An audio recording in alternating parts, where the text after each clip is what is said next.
So walk us through your transition from tree hugger, environmentalist to where you are now. How did that, whatever you want to call that, detransition or reconversion or whatever experience? Nuclear was the thing that kind of pulled me out because I had heard so many lies. Almost everything that I had heard about nuclear technology was false. Almost every single thing about waste, about pollution, about the industry, workers, like every single thing. And that was it.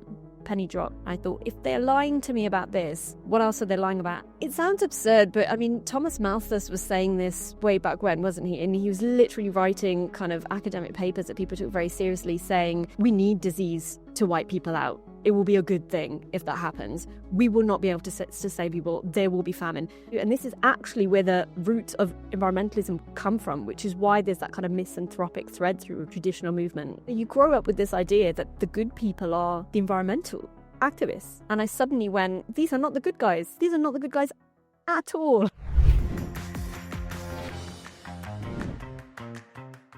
All right. Hey, everybody. It's Michael Shermer, and it's time for another episode of The Michael Shermer Show, brought to you by, as always, Skeptic Magazine. Hey, check out this one on energy. It's an older issue from 2 years ago, but we looked at nuclear power. What?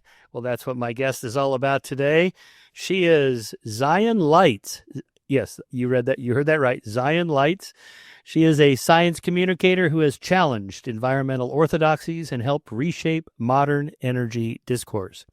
She founded Emergency Reactor, the UK's first pro-nuclear environmental campaign, and has played a key role in shifting global opinion toward a more evidence-based and humane vision of energy and progress. Evidence-based? Huh.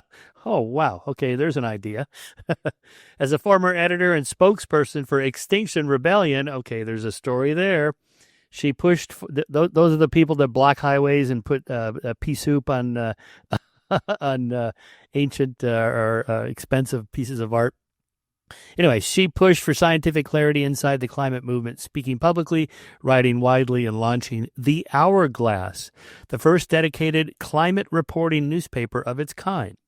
Her commitment to evidence-led environmentalism earned her the Holyoake Lecture Medal from Humanists UK, recognizing her as a leading voice for a future grounded in innovation, compassion, and human flourishing. You can find her at www.zionlights.co.uk, ZIONLIGHT. There's the new book. It's called Energy is Life, Why Environmentalism Went Nuclear. Check it out. Nice cover. Hi, Zion. How you doing? Thanks for coming on. Hello, I'm good, thank you. What's the story? Thanks for having me. Of course, people are going to ask, Zion Lights, seriously? Come on. Is that your real name? It is my real name, but I changed it. Oh, okay. You want to explain that? Yeah, sure. So I was very involved in the hippie movement. I'm sure you've gathered that from talking about Extinction Rebellion, but this goes even further back. So when I was a teenager, I was involved in all the major environmental groups. I hung out with the hippies. I went and lived in the woods for some time with them. I was literally one of the people that would climb the trees to stop them being, cut down. And there is a lot of strange kind of spiritual belief among hippie communities. I actually don't think this is something people talk about very much, probably because they're very insular. No one really leaves. And certainly they don't write books about it. But one of the things, they take a lot from different religions and different ideas. And one of the things that was kind of almost a bit cultish within these groups was this idea of remaking yourself and like refining yourself. And as part of my process, I was basically renamed, and I did accept that name as in by deed poll, so legally, so it is my real legal name. And I didn't pick the name, so people do often wonder where it came from. This idea of Zion is like a spiritual concept within these hippie communities, within the environmental movement. Among people, it has a lot of different meanings, very, very wishy-washy woo-woo meanings, but, we all know the roots and what Zion represents. So that name was chosen for me, and it came by coincidence. But if you're a spiritual person in these groups, actually, this reminds me of something from one of your books. Which one was it?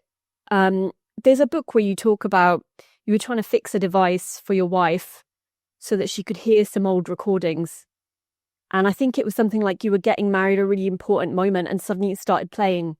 And it feels, it feels magical. It feels like you're connected to something bigger. Now, if you're a rational person, you'll just think, okay, it was beautiful, but it was coincidence.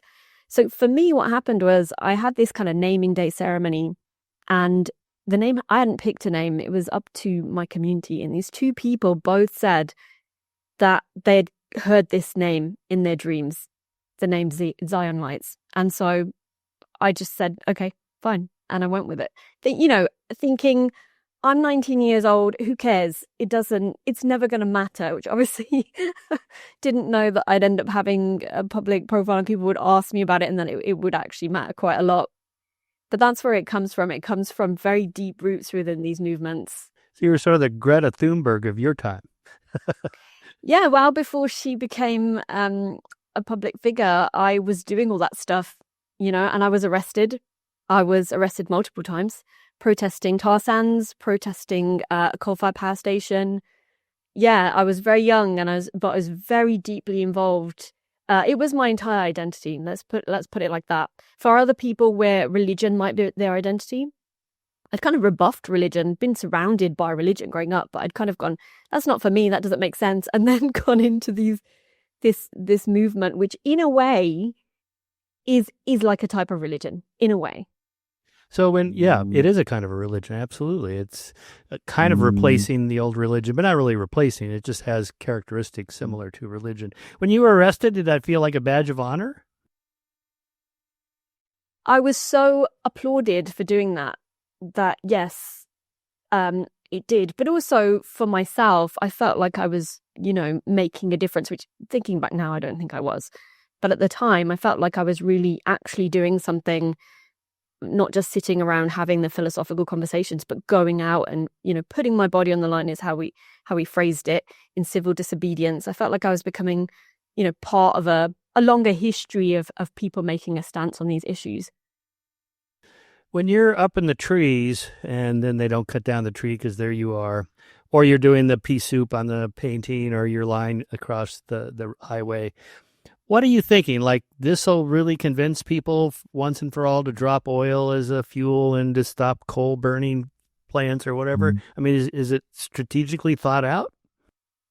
So this is the thing, actually. I don't think it is very strategically thought out. I think it loses a lot of people, and it's almost like just throwing a tantrum in public. But it is so embedded. It is like, as I say, if it was a religion, this is just what you do. You don't question it. This is our altar. We are going to go out and use our bodies and make a stand and have lain in the road, glued to other people. It's not something you really question. And actually, what happened much later once I was in Extinction Rebellion is I did start to question it. I was very high up. I was with the kind of core members who had founded the group. I hadn't founded it, but they'd invited me in because of my kind of historical legacy of activism. And that's where I started to question, not sure this is convincing anyone. Is this the right way to go? And really kind of started to clash on some of those ideas, because really you just get told, we don't discuss that. This is what we've always done. It's tradition more than anything else. Yeah. Well, I mean, I posted on X several times, like with the soup on the paintings or what. Oh, that's such a good argument. I think I'm now in favor of the environment. I mean, come on. It's not an argument at all. And most of us watch that. We just can't believe that anybody thinks that's a good idea. But somebody must, back in the dim days of history of the environmental movement, somebody must have thought, this is what we're going to do. We'll put the shock troops out there. We're not going out there, but we'll send the Zion Lights out there to climb the trees or whatever. And that's our strategy. Somebody must have thought this through.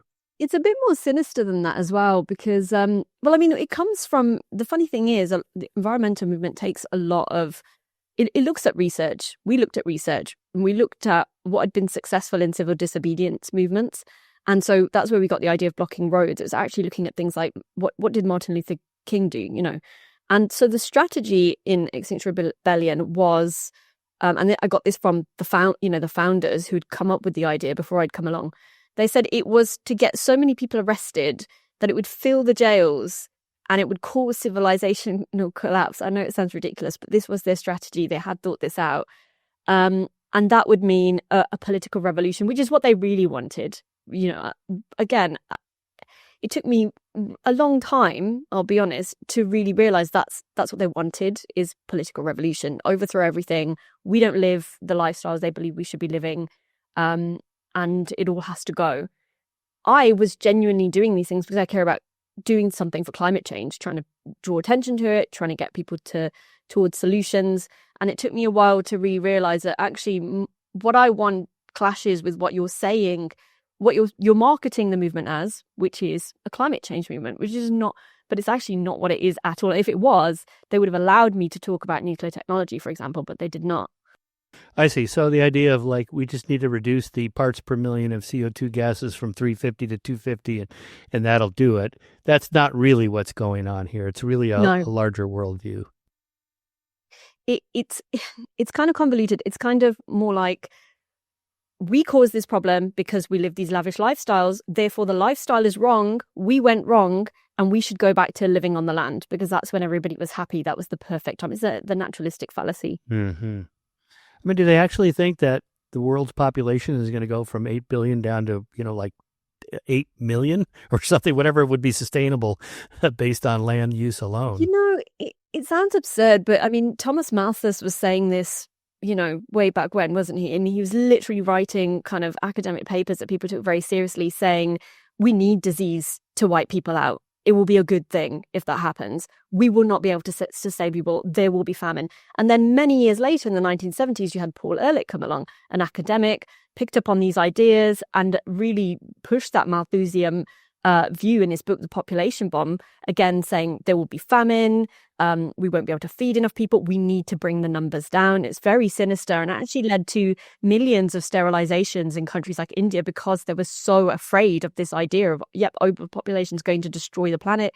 The planet has finite resources, and it's unsustainable for us to live the way we do. And this is actually where the roots of environmentalism come from, which is why there's that kind of misanthropic thread through the traditional movement. Mm-hmm.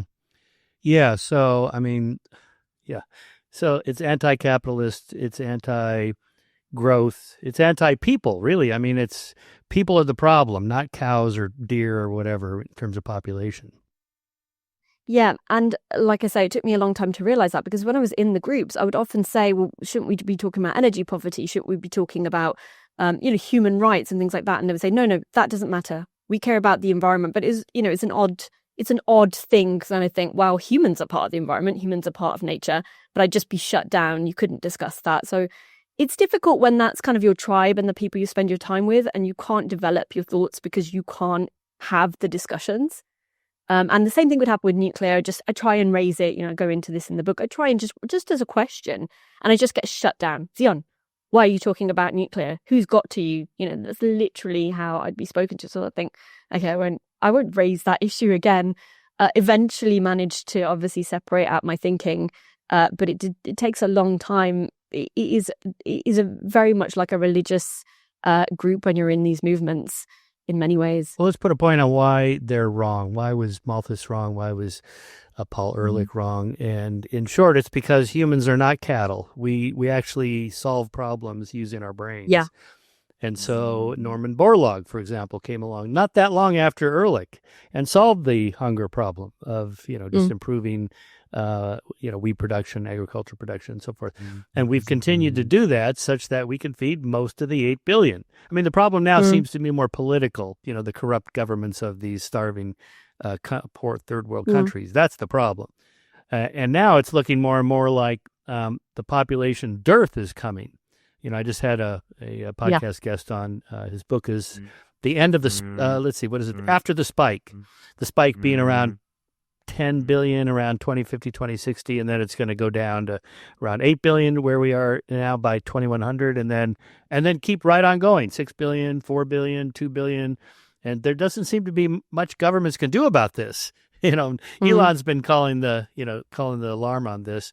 And obviously he's doing his share to solve this problem. But the average person, particularly women, control family size. And when women are given education and economic empowerment, they choose to have fewer children, now less than 2 in many of Western countries.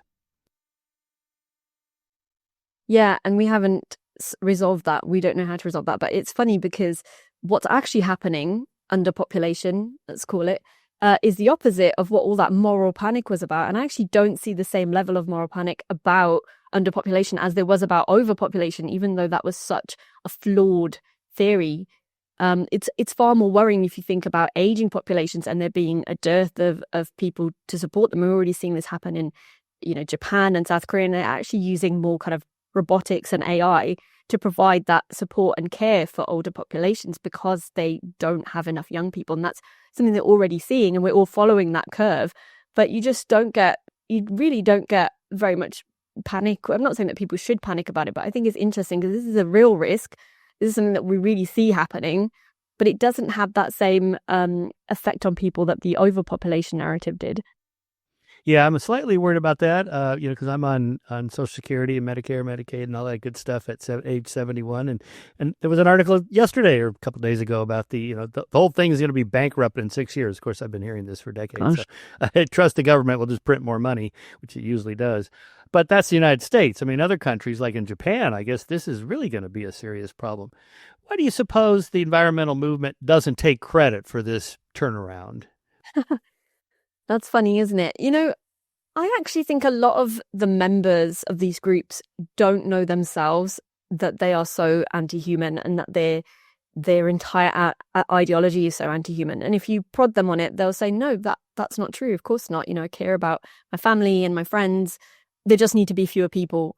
And we even had, Jane Goodall, I don't know if you saw this, she passed away recently. Obviously, she did amazing work in the realms of science and environmental activism. But there's this very famous clip of her saying, there's too many people, and if I could just click my fingers, I would just reduce the population significantly. But it's always somebody else. But it's interesting because she said that so openly. A lot of people said, wow, she's saying the quiet bit out loud. But I said, even so, she doesn't realize what she's saying there because it's somebody else. It's somebody else. It's somebody else's tribe. It's not the good ones. But who gets to decide, right? It's actually quite sinister. Who gets to decide who goes when you click your fingers? We don't like that. That doesn't sound good. No. Well, the environmentalists will make that decision for us, I guess. I mean, in principle, we should care about the environment. I mean, just pull back and look at the larger picture, of course. But that's not what this has become.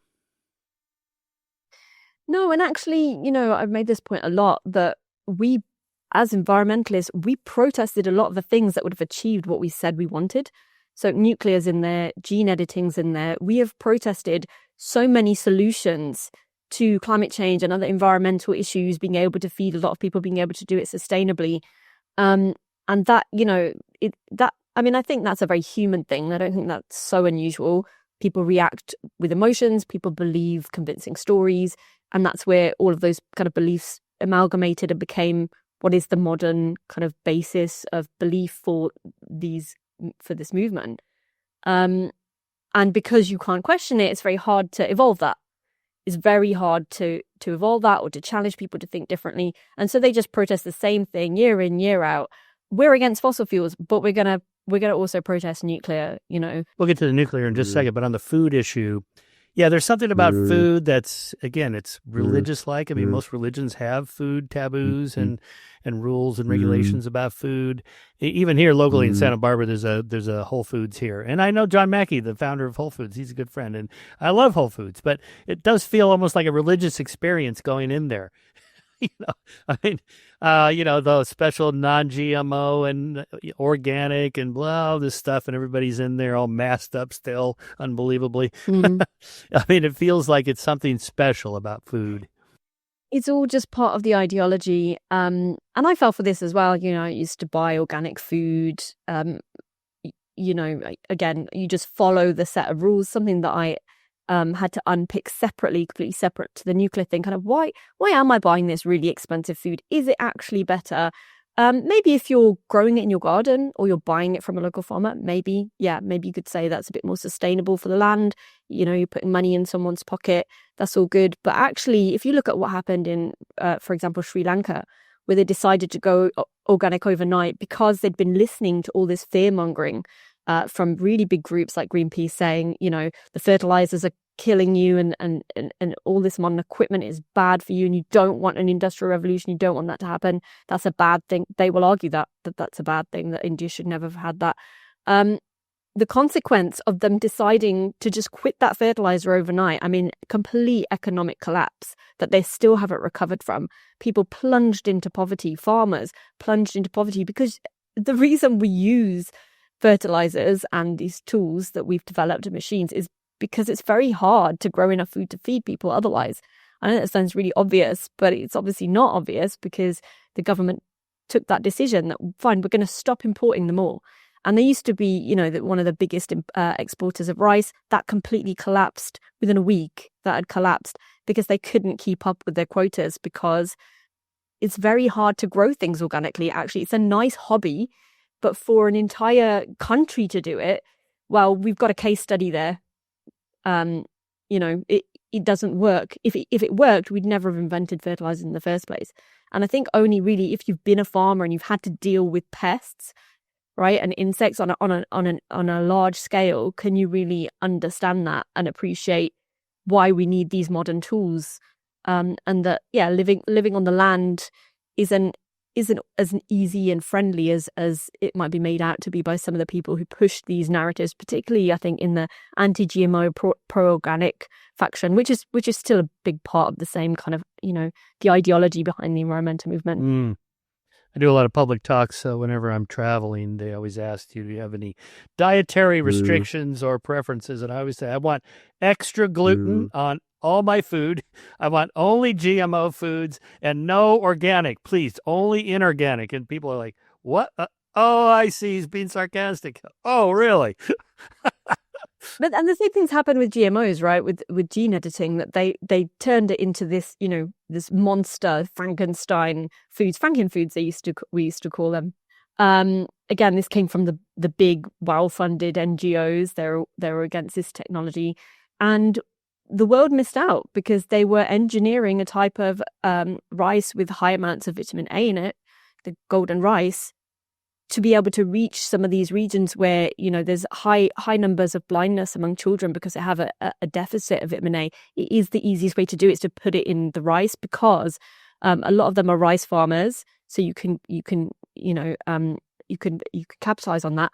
And also, a lot of these people who live in poverty, they're eating rice 2-3 times a day. They're eating rice, so it's a perfect solution in many ways. But it was so heavily protested back when it was first developed, something that could have changed the world, could have saved so many lives and so many children from a preventable issue.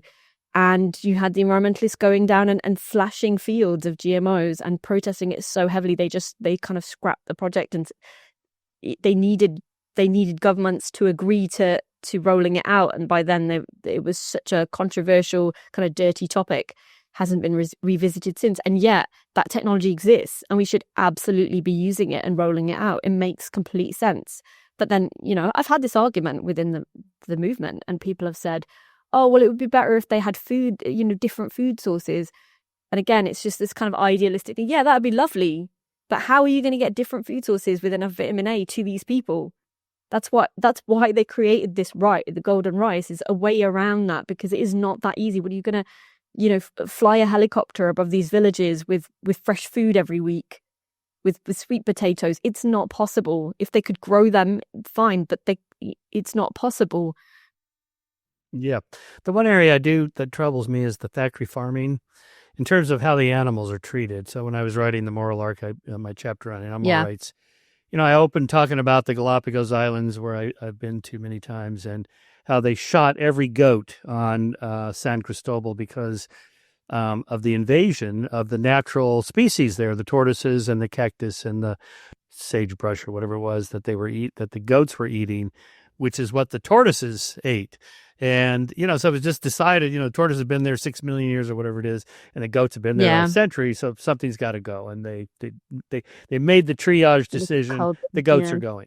So they brought these hunters in, and the goats were pretty crafty, so they would hide and so on. So they had to then have these Judas goats, where the goats had these little radio monitors. The goats would go find the other goats, and then they'd find them and so on. I mean, it's just really, but I mean, it's like, I held one of these little baby goats. They're sweet as could be. It's like, oh gosh, that's just, and unfortunately, that's just the way it goes sometimes. And I read about that in the moral arc.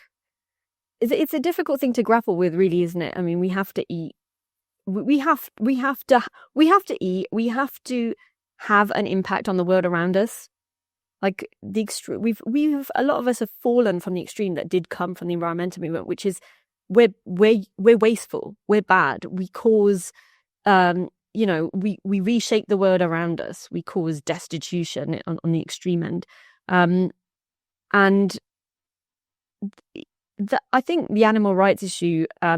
I read a lot of Peter Singer when I was in the environmental movement. He's very revered in those groups, and he makes really good moral arguments for not eating meat altogether.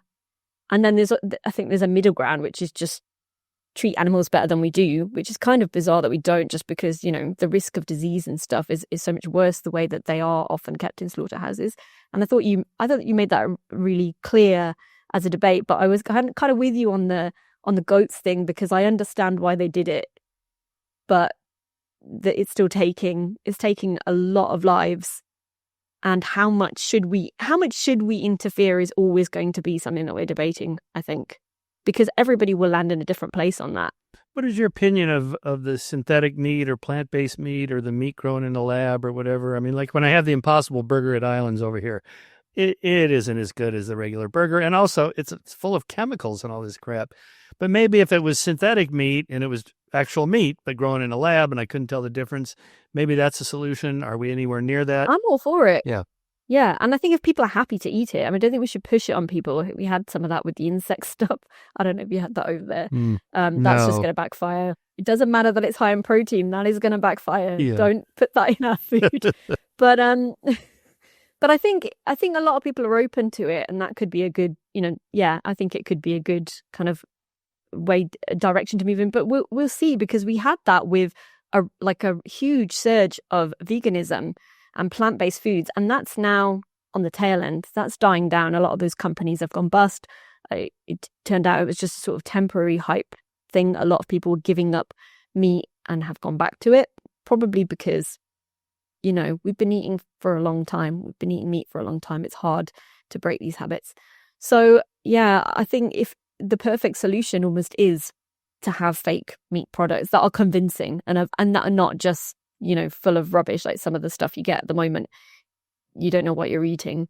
So I'm hopeful that it will take off, and people can still get their fix, but there will be fewer slaughterhouses. So walk us through your transition from tree hugger, environmentalist, to where you are now. How did that, whatever you want to call that, detransition or reconversion or whatever experience? Yeah. So, I mean, look, we all make decisions through emotions. That's like the first way that we receive information. You have an emotional response. Those are the filters you go through. I think you have to train yourself quite a lot to then make rational decisions. And if I think back, I was trying to do that, but I was always shut down. It was very hard to have any discussion, anything about, or even if I just complain and say, I bought some organic carrots, why are they so expensive? I'd get shut down. Don't complain about that. Of course it costs more. It's going to the farmer. And I just, I was young, and I would just take it, and I would think, okay, we don't talk about that. We don't complain about that, But over time, I began to question more. And it was nuclear was the thing that kind of pulled me out, because I had heard so many almost everything that I had heard about nuclear technology was false. Almost every single thing about waste, about pollution, about the industry, workers, like every single thing. And I raised a question about nuclear at a Green Party event. I was a member of the Green Party, of course. I was in all the groups, very active. They wanted to put me up as a councillor. I was considering it. And I went to this event, and they had a climate scientist from the Met Office. And he was talking about solutions. It's all renewables, because this is like, one of the altars they worship at. Organic renewables, you can count them on one hand. And I just raised the question. I put my hand up and I said, what role would nuclear play in this? Would it play any role? And the host of the event, who was the leader of the local Green Party, she had the mic and was passing it between speakers, and she just did not hand it to him. And she said, we all know we don't need nuclear. And then everybody erupted into applause, 200 people at this event. And that was a moment where I thought, why didn't she let him answer? And so I sought him out. I went and found him after the event. And I said, look, you're a climate scientist. I'm asking you this question. He said, of course we need it. We can't decarbonize without it. All the models show us that. And that was it. Penny dropped. I thought, if they're lying to me about this, what else are they lying about? And I went, and it was hard to find information there. There's a lot more good information now. It was hard to find information 10 years ago. Everything, I'd look stuff up and I'd just get the Greenpeace website, which was telling me that Fukushima killed tens of thousands of people, which is a lie that I believed for a long time. Yes, lots of people died because of tsunami and earthquake, not because of nuclear disaster, but they'd use that to their advantage. Almost every story I'd been told was a lie. So I started to question more and more. I quit the Green Party and I told them exactly why. And I said, you don't have to support this technology, but you should allow members to have, to ask questions. But it was hard because, of course, because these were the people I'd lain in roads with. These were the people I'd been arrested with. This is my entire, second family or family, really. These are the people I shared, I broke bread with regularly. I spent my time with. And I had to leave all that behind to really take that step past the question. But it was just annoyance that led me to do it, because that time when they wouldn't let me ask the question, I suddenly, it was like a penny drop. Like, this is how it always has been, and this is how it always will be. And what if we're wrong? How can I sit here and tell people on television, you need to care about climate change, we need solutions, when they won't let us discuss one of the potential solutions? And then when I went away, I essentially found a new community of kind of skeptics, if you like, more humanists, more people who are more, thinking about rationalism, trying to make evidence-based decisions. And they led me to a lot better information, where it said, where do I find something about nuclear that isn't just a report from Greenpeace that's been quoted by 10 news articles, which is how it was at the time. They're everywhere. And they'd say, here, read this paper by the IPCC, here, read this paper about Fukushima. And I'd sat down and read loads of data, and it was like entering a new world. It's like the veil was lifted. The veil can never go back. I did miss my community, I did miss them. I did miss, and I didn't like, they shunned me. They put out a statement about me, calling on media not to platform me, calling me a climate denier, funnily enough, like anything they could throw at me. Yeah, anything they could throw, which that really stung, because I earned my stripes in that movement, as the scars on my back from doing it. But again, it kind of also reinforced that these just aren't my people. These might actually be the worst people. You grow up with this idea that the good people are the environmental activists. They're the good guys. And I suddenly went, these are not the good guys. These are not the good guys at all. So I had to step away from all of it. My first book that I wrote 10 years ago was about living with a low carbon footprint. That's how much it's changed. These people named me, and that it is a very hard thing to do. But I only wish I'd done it sooner, frankly. Oh, Zion, that's quite the story. It does matter who is saying it, and so it's good we have your voice and that of others. For me, I hadn't really given it much thought, and then in the early 2000s, I was at a TED conference where Stuart Brand was debating nuclear energy. I forget who his opponent was, but I thought, Stuart Brand, he's the Mr. Environmentalist guy. He's the whole earth cow. Oh, my God. He's in favor of nuclear? All right, I'll hear this out. And then it's like, oh, my God, this guy makes total sense. So, now, so if I had to capture in 2 words the entire history of civilization, it would be energy capture. That's the whole point. I mean, the moment you step out of being a tiny band of hunter-gatherers into something more complex, you need energy. And so you can go cow dung and wood and so on all the way up to coal and fossil fuels and then nuclear. So so let's just go ahead and swat away some of the misnomers about this. If we only had renewables, would that be enough or not? No, it would not. And there is research on this that looked at the viability of having a lot of wind and so. I mean, first of all, it depends what you mean by renewables as well, because I actually think that is a really clever tactic, whoever came up with that term, because you're lumping together very different energy sources. So there's reliable renewables and then there's intermittent. Now, hydropower, yes, hydropower can power civilization, but you have to be geographically blessed to have that. And some countries do, they have a lot of hydropower, but not many. What's left after that? Nuclear. You can have wind and solar, but it's intermittent. So you will always need a backup source. Now, I know some people will say the batteries are getting better, and they are, and they can store for a bit longer, but we're not talking months and years. We're talking hours. That's how long they can store the energy for. So even if you get a lot of wind and a lot of sun, you still need something to ramp up when that goes down, unless you're willing to live with intermittent energy, with blackouts. And some people are on the extreme end, or they say they are because they've never had to actually live through that. And the studies have found that, to a point, you can have quite a bit on the grid. You can have like 40% wind and solar, but it's not necessarily cheaper.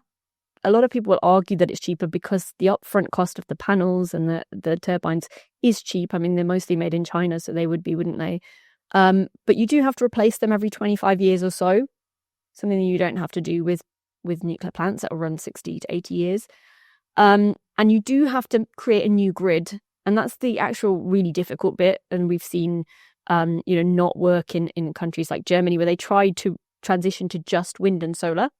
So when I was in the environmental movement, one of the main arguments we'd all make was, well, the battery storage is just around the corner. No one's really giving this a shot. No one's really trying it. Since then, we have a case study. It is Germany. They had Energiewende. The idea was only to run a wind and solar on intermittent sources. And they didn't manage it. They couldn't manage it. Even just creating the grid with the new wires and poles, it's very difficult to do.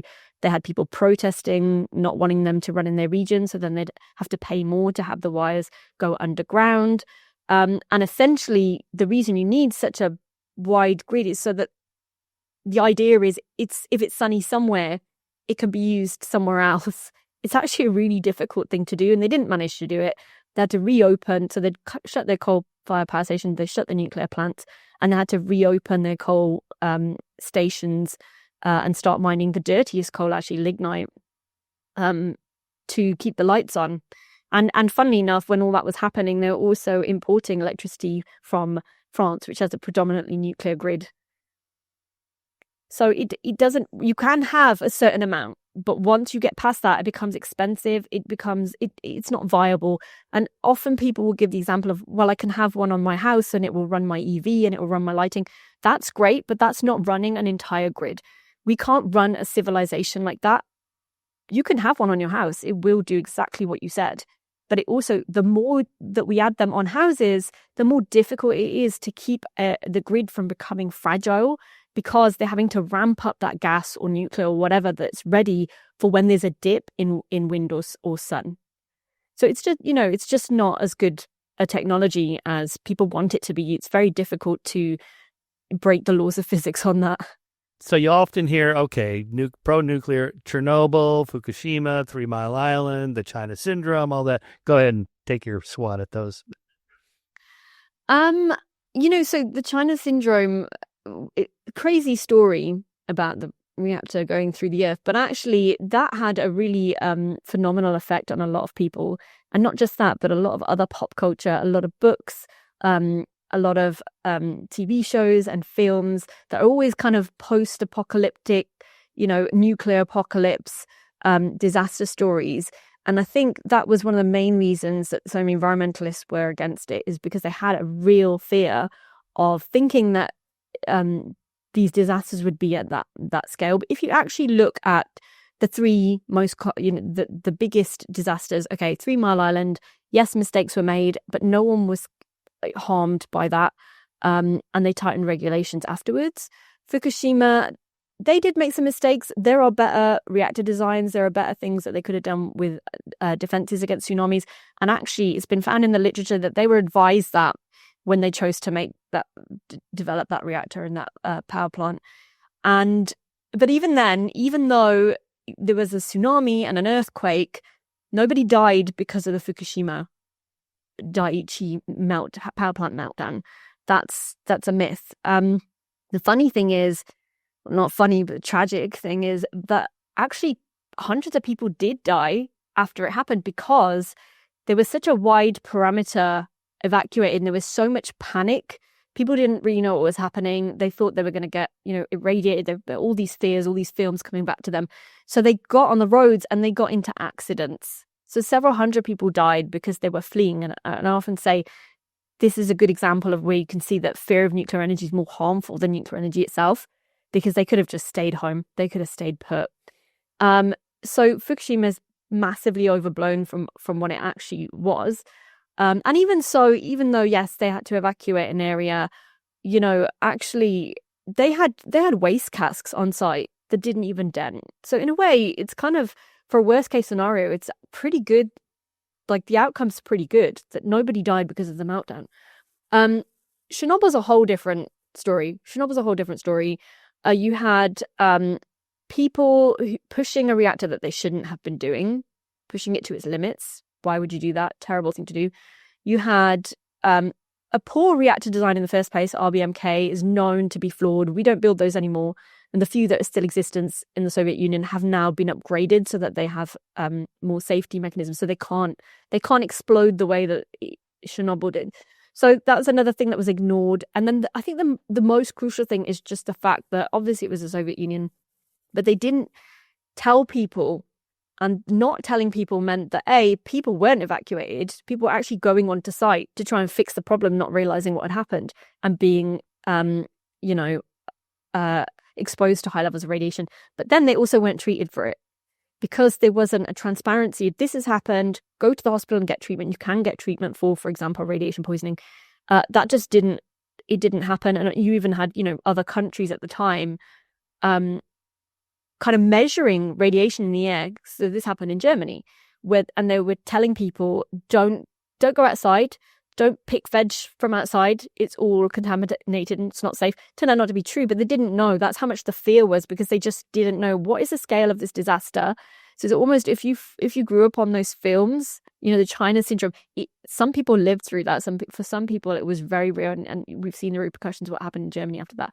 But still bad. It's bad that it happened. Because of that, now we have a lot more stringent safety and regulation. We have the IAEA, which goes around and monitors the situation of nuclear programs all around the world. And you have to sign a lot of documents and treaties. You have to be very transparent about it, which obviously, because of geopolitics, wasn't happening at that time.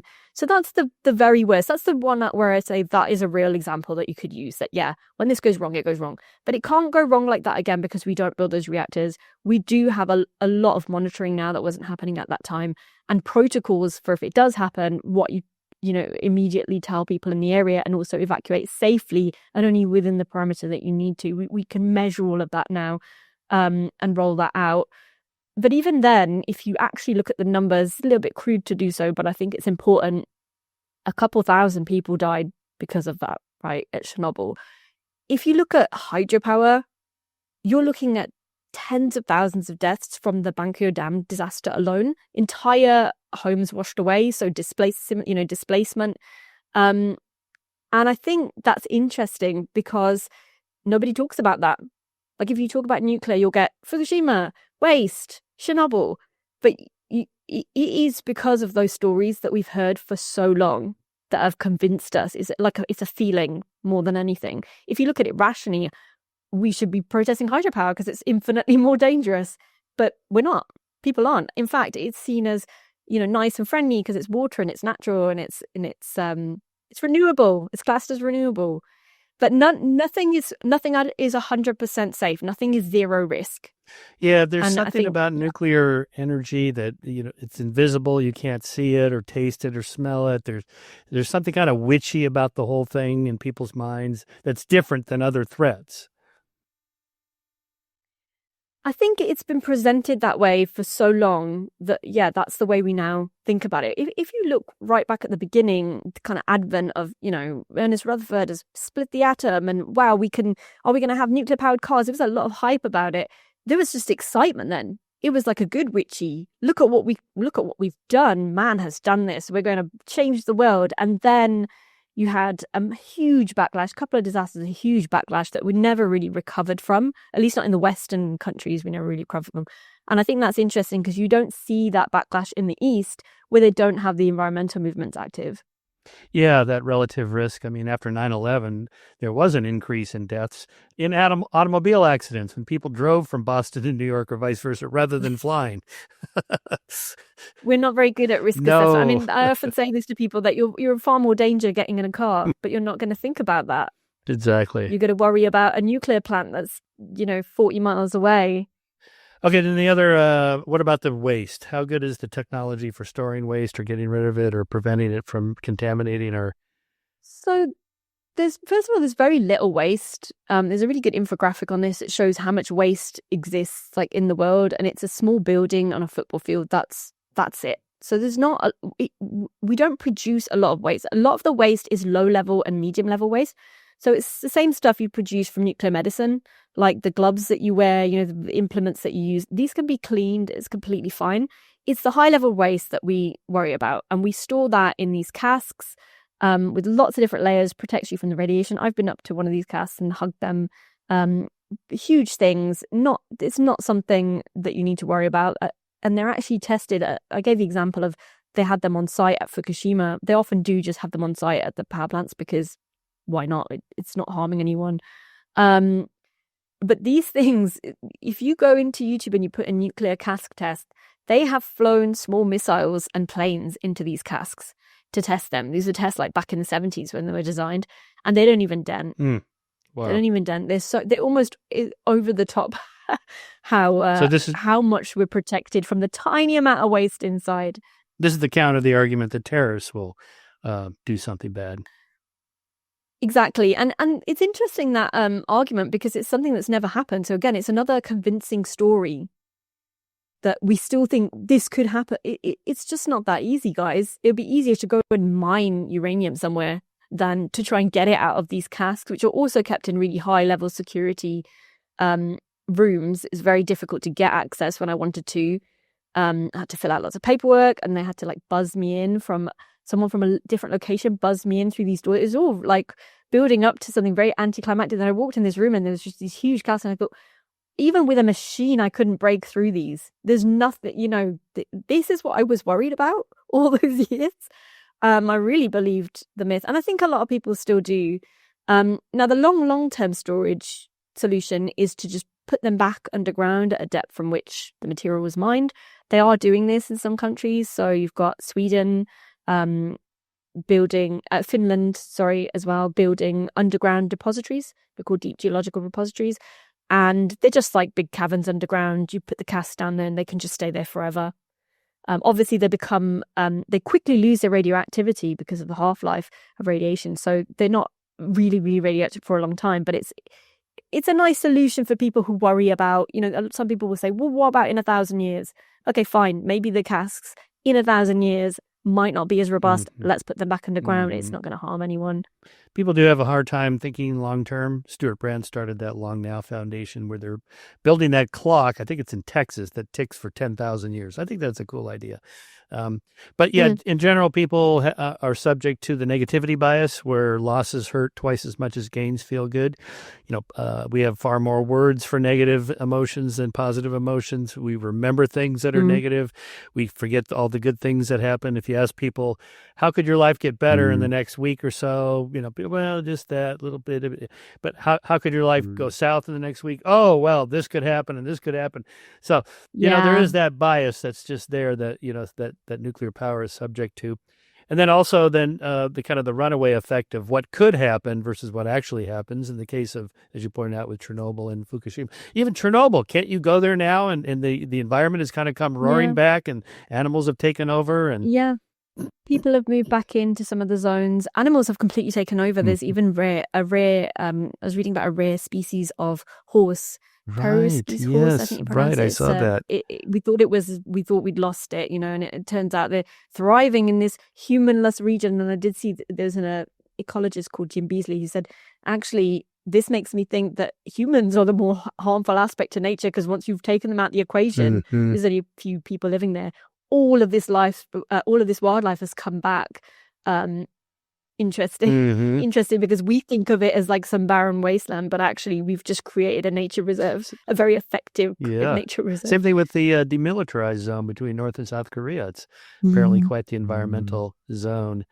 And and just remind me on the Germany thing, didn't they go back to buying their energy from Russia? It's a fragile situation at the moment, but I am glad to see that rationality is winning, I think, to cast that negativity bias aside for a minute. Many European countries are now pivoting back to nuclear. They've just got to deal with a lot of the legacy of, misinformed public perception and over-regulation that kind of came in because, not because there were disasters, but beyond that, I think just because there was so much fear and panic that we've made it very difficult to build something that is not that complex a technology that they're building in the East in a matter of years. It's taking 2 decades here. That's something we need to overcome if we really want to harness the power of the atom again. Isn't France the leading European country on this front? France has been since the 80s. Yeah, France had an oil crisis. It wasn't because of climate change. They had an oil crisis. They wanted to become a sovereign nation, as much homegrown energy as possible. So Pierre Mesmer, the prime minister at the time, said, right, we're going to build 100 reactors. They built about half that. But they did decarbonize their grid to about 80% clean energy back in the 80s, and it took about 12 years. So that's how quickly you could do that. And I also think people, this is like an undersold point, that it's not just that they have a robust energy system, and they really propped up Europe during the energy crisis as well, but they invested in human capital. So you really see it when you go over there. If you look at the aerospace industry and the sheer number of engineers, and now a lot of those power plants that are old are shutting down, they're building new ones. They've got the supply chain, they've got the people, they've got the expertise. They didn't crumble before the environmental groups, who were very active there, and Greenpeace extremely active there, doing protests, trying to break onto nuclear sites. They're all over the press. But they just, you just had one guy, really. You had Mesmer just said, we're going to build all of these reactors, and we're not going to look back. And he enforced that plan. And yet he did have to think beyond his turn, didn't he? Because it took 12 years. But they've reaped the benefits ever since. Amazing. So much of the rest so of it's quite doable. The opposite to it. You just have to have the it's political doable now, will. And now the technology is even better. Like, we have better reactors, we have better designs. It's actually, you could do it much quicker now. And I was at this COP where there was a big fallout between kind of Western countries and some of the Eastern countries, some of the emerging economies, because we were saying, and this was when everyone was pushing the net zero goals because of Extinction Rebellion, and they wanted India to sign a treaty that said they phase out fossil fuels by a certain date. And India basically refused to sign it on the basis that it's just not viable to develop economically and lift people out of poverty, and not burn fossil fuels for at least the next kind of 10, 20 years. And there was a lot of pressure on them, which I just think is absolutely, if you're going to take a moral stance on this, how dare we? As Greta Thunberg would say, we're still burning fossil fuels. We are still important. Until we solve that, I don't think we get to say to emerging economies, you can't do that, because we had the chance to do it in the 80s. We chose not to. We don't get to be on a high horse here and say you can't do it, when actually in these countries, they're living the way you're talking about, with unreliable electricity. You understand what that's like. This is how millions of people still live, and they will not be able to change that until they burn a lot of fossil fuels. It's what we did to develop. Now, they can have nuclear, but no one's going to pay for them to have that. And actually, India's tried to. Since the 1950s, they've tried to have a nuclear program because they have a lot of thorium. So if thorium reactors come on the market, they're going to cash in. They could be the next best thing, the next huge thing. They've got a supply chain, they've got expertise, they've got centers for excellence in nuclear technology. So they're kind of waiting. But in the meantime, you are not going to lift all of these people out of poverty with just wind and solar, which is what these organizations were saying they should have. We didn't do it.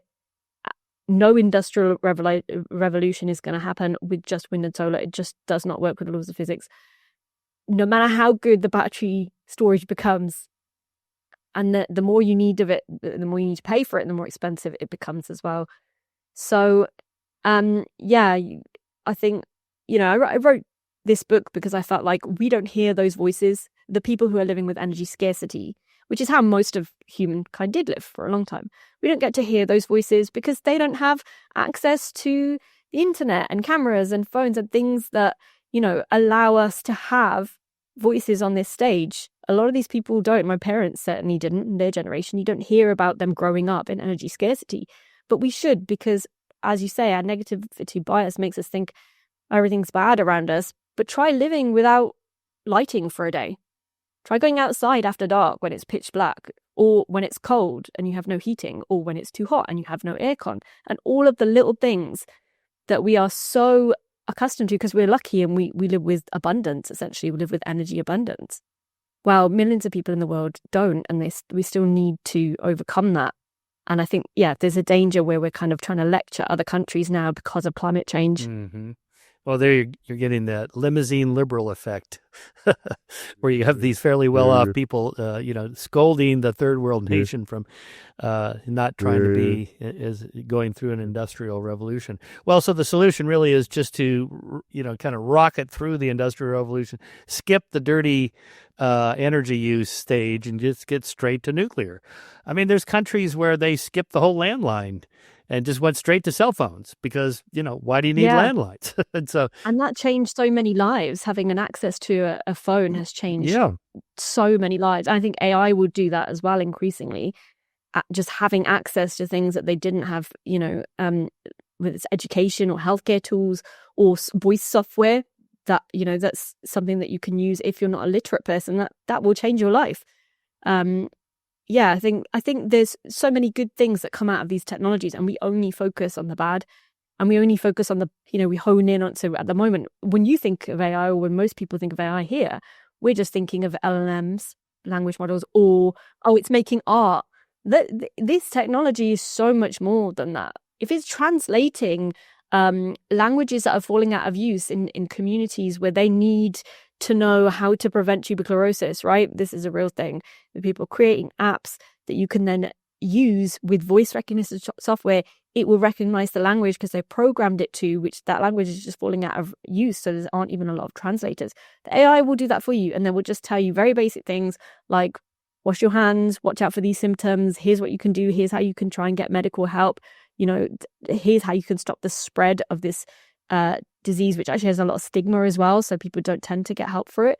That's incredible to me. That's what we should be using it for. And there's a danger, I think, of throwing the baby out with the bathwater because we don't like that it's making art or videos or whatever. Oh, totally. But it's so much more than really, that. I mean, it's a first world problem. Oh, it's going to make a new Hollywood film. Okay. But the first world, we did this with nuclear. Mm-hmm. Our decisions have repercussions everywhere. Mm-hmm. What we decide to protest ends up influencing policy everywhere in the world. I think there's a little bit of a danger there that we should be aware of. Okay, another objection that I often hear from people that say, well, yeah, okay, nuclear is great, but it costs billions of dollars to build one. It takes, decades to build them. The Nuclear Regulatory Commission, all the regulation and all that stuff, it's too expensive. Bring us up to date on the state of the art of these small nuclear power plants and what we could do in these third world countries. Right. So, the reactors. So the average build time for a reactor is 7.5 years. That is high because of countries like my country, where it's taken us 15 years to build a reactor, and that is because of various issues, but regulation being one of them. The idea behind small modular reactors is to bypass the upfront cost, which it is high, but I don't think, although it's high, I don't think it is expensive if you look at it in the long term, because the reactors last for so long and because they run 24/7. But the idea is, who can create a small reactor that it won't be able to produce as much power, but it will be able to, you'll be able to produce it cheaply. And essentially, the idea behind it is you can just print them out like at a factory. That would remove so much of the cost and time. And then you can site it in a community, or you can site it where there's a data center, so that the data centers aren't taking electricity from the grid, which is what's happening at the moment, because obviously that brings up the price for residents. So at the moment, we don't have the ideal SMR design. Like they work because we've used them on submarines for a long time, but very expensive. So you've got all these companies competing around the world to try and make the best reactor design, and they're hoping that will be the future of the technology, because if whoever makes the design that's cheapest, that can be built quickly, and that also means taking into account things like supply chain, what materials are you using, what are you using as a coolant, all of that. So you've got people, I mean, China has claimed actually recently that they've made a thorium reactor. Now, if that's true, that is game changing, but they're not sharing those blueprints, so we don't know for sure and we can't replicate it. But if it's true, thorium is so abundant that will change everything, right, as a fuel source. So at the moment, it's kind of, we'll see who wins the race. Some startups have given up and they've gone out of business, sadly. Some are racing ahead. You've got Bill Gates has got his own reactor company, obviously because he wants to power the data centers. We've got Rolls-Royce over here. It's been picked by the government to build reactors here. But we're waiting for them to be built. But I do think we shouldn't throw out good old fission, good old big reactors, because there is nothing so powerful. And my worry with the small ones are really good, I think, if you are powering a data center or powering a community or something specific. But if you want to power a civilization, it's still going to be big reactors. I don't think we should lose all the expertise. We're kind of doing that over here because we're committing to the small modular, so we're not going to build any more big ones. Well, where will all that expertise go? We will lose that. And we need that, because actually the standardization model, which came out of South Korea, shows that when you build the same reactor with the same group of engineers over time, the cost will come down and the build time comes down. And in South Korea, they've managed to bring that down to just 4 years because they followed this model. So there's a bit of a danger of losing the human capital just because we're putting all our eggs in one basket. And I personally still think there will be a lot of protest when they do come online, because in a way, if it's in your community, it's much more visible than some reactor at the end of the country, which is then all on the coast, right? Out of mind. I think we still got a lot of NIMBYism that's going to come out. And I think we'd even get that with fusion. I think nuclear still has that connotation emotionally for a lot of people. But you're making an argument for the power of the market to reduce prices, like in computers or smartphones. Yeah. Now, there's billions of them, and okay, so what? But the problem is it's nuclear. It's not just a new widget. Yeah. And the markets, some of the companies have been marketing them really well. They can't melt down. They produce minimal, if any, waste. But I still think there will be. I mean, look, we've had issues here building wind and solar farms. We've had issues here building railways. People protesting the land, saying we don't want you to build here, and we're just going to make you stall this project so it becomes so expensive that you're just going to give up. If no one's heard of that, look at the Bat Tunnel and what that ended up doing. The environmental groups used that to completely kill a high-speed rail project here.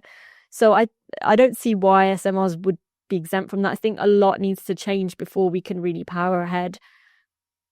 Yeah, so protesters are not helping there. Regulatory changes are happening both here and in the US, and that's about time. But there's still something to be said for bringing people along with us. I think that's going to be really important, actually. And where are we with fusion? I mean, probably still 10 years away is always the same answer, isn't it? As it has been for some really the last 50 years.